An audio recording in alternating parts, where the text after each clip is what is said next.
I'm here with Alexandre Trudeau, author of Barbarian Lost. Welcome to Knowlton and the Knowlton Literary Festival. Thank you very much. Is this your first time here in the townships? No, I've come here quite a bit. Oh, fantastic, super. And you are quite a traveler. It's sort of your profession, being a traveler.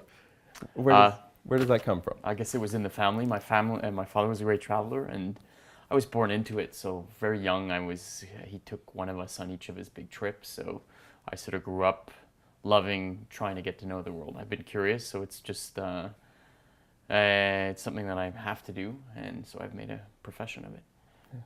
Most people go to Jamaica or Provence, places like that, but you pick war zones or natural disasters or Baghdad, things like that. What's brought you to those? Well, those were important stories. I feel that somehow I'm driven to know what's going on there myself and then explain to other people things that get lost often when we look at them from so far with such basic coverage, often tainted by strategic interests. So I'm a humanist and I want to show human stories in places that matter. So that's what drives me. Right. So you're known as a writer of films and documentaries, and you're a journalist. Why go now into a book? Well, China, I think, I've worked as a documentary filmmaker in China before, and it's not easy. There's a number. The government is nervous about foreign journalists moving around with cameras.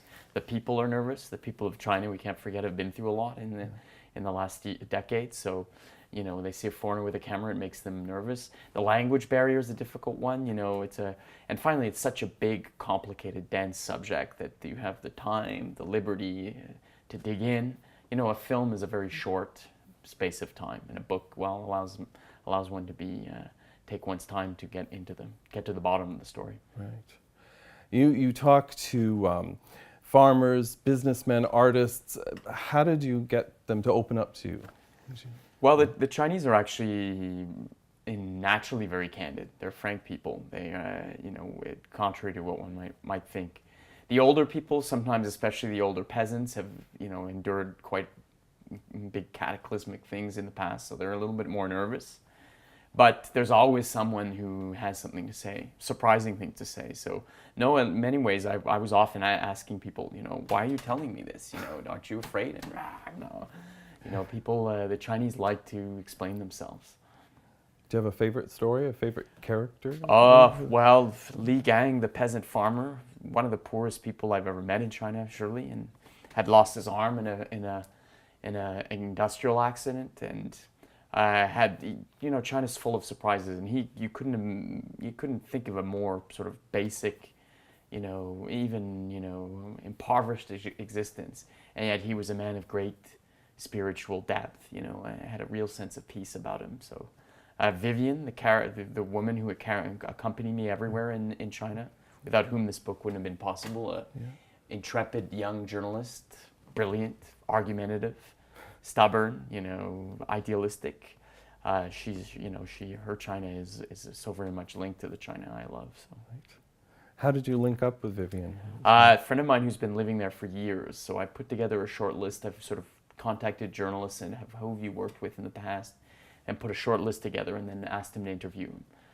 Told him to look for someone with a sense of humor, with good English, with some understanding of rough travel, and curious. And Vivian turned out to be a perfect match. She was someone who was willing to argue with me, which is very important, because that's how you get to the bottom of things.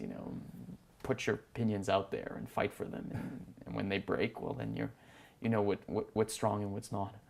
Did she ever win? Did she convince you? Oh, most of the time, yeah. No. There was a few times that, but I didn't want to come into China coming as a know-it-all. In fact, that's why I consider myself a barbarian. I know my own country well and what's good for us, but what do I know about what's good for China and where to go? But she convinced me that China is ready for, a more responsible government, and her vision for her country was very convincing.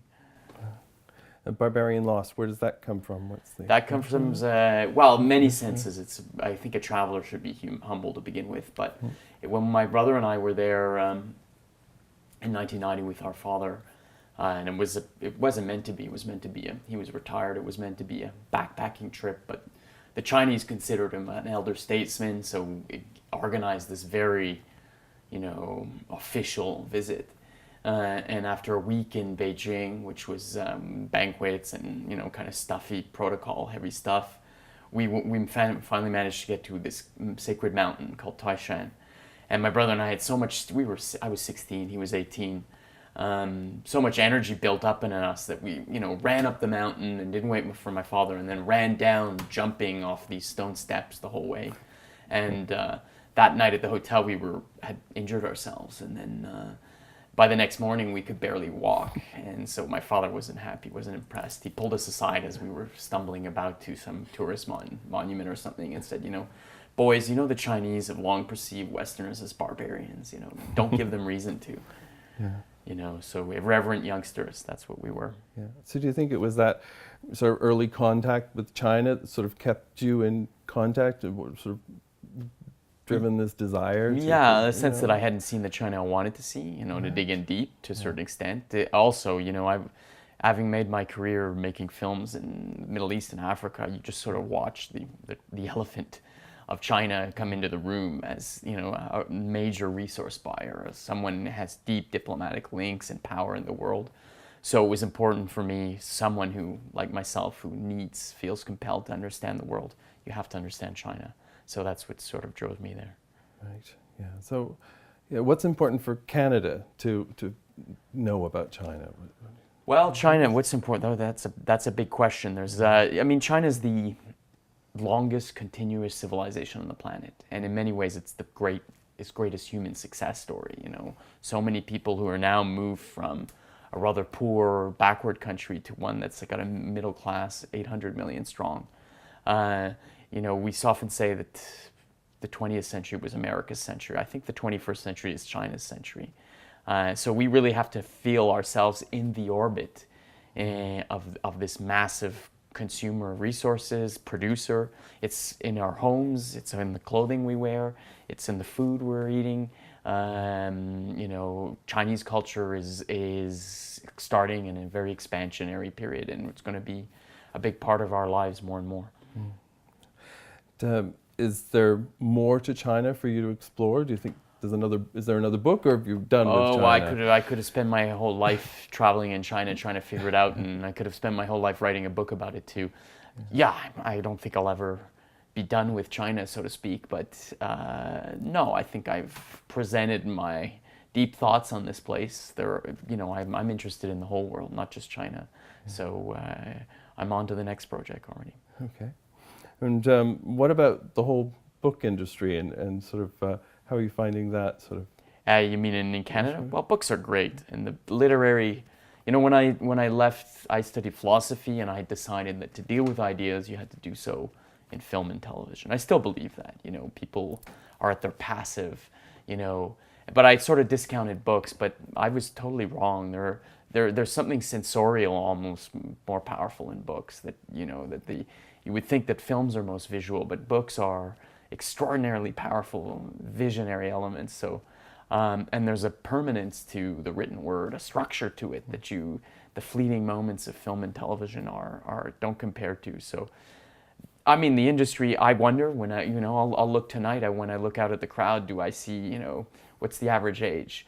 And that's the challenge. I think you need the book industry relies on the new generations becoming readers, and as I've always been a reader, but maybe I discounted books. I hope that young people will realize that there's nothing more stimulating than writing books, and there's nothing more educating than, apart from travel perhaps, than reading.